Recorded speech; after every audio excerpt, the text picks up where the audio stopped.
Mahigit 300 individual ang naging benepisyaryo ng isang matagumpay na outreach program at medical and dental mission na pinangunahan ng Ifugao Police Provincial Office sa ilalim ng pamumuno ni Police Colonel Jeremias G. Oyawan, Provincial Director, katuwang ang 1st Ifugao Provincial Mobile Force Company sa pangunguna ni Police Lieutenant Colonel Dwight L. Fagian, Force Commander, na isinagawa sa Municipal Gymnasium sa Bito-Hinion, Ifugao sa pakikipagtulungan ng God's Helping Hands Organization, LGU ng Hinion, Municipal Health Office at iba pang mga volunteer at stakeholder na nagkaisa upang maghatid ng mahahalagang serbisyong pangkalusugan sa komunidad.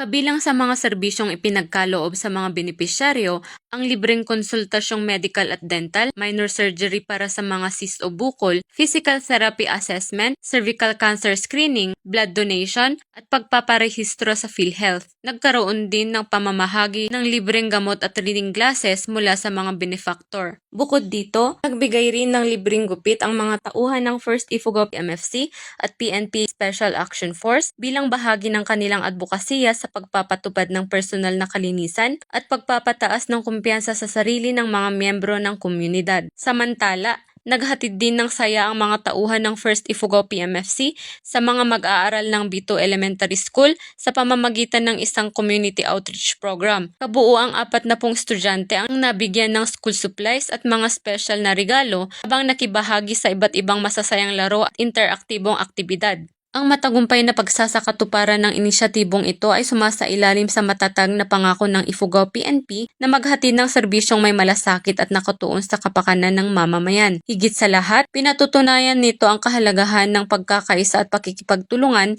ng mga ahensya ng pamahalaan, pribadong organisasyon, mga voluntaryo at iba pang stakeholders sa pagbuo ng isang mas malusog, mas matatag at mas maunlad na komunidad. Mula dito sa rehiyon ng Cordillera, ako ang inyong PNN correspondent, Patruluman Grace Bulangan, alagad ng batas, tagataguyod ng Balitang Pulis.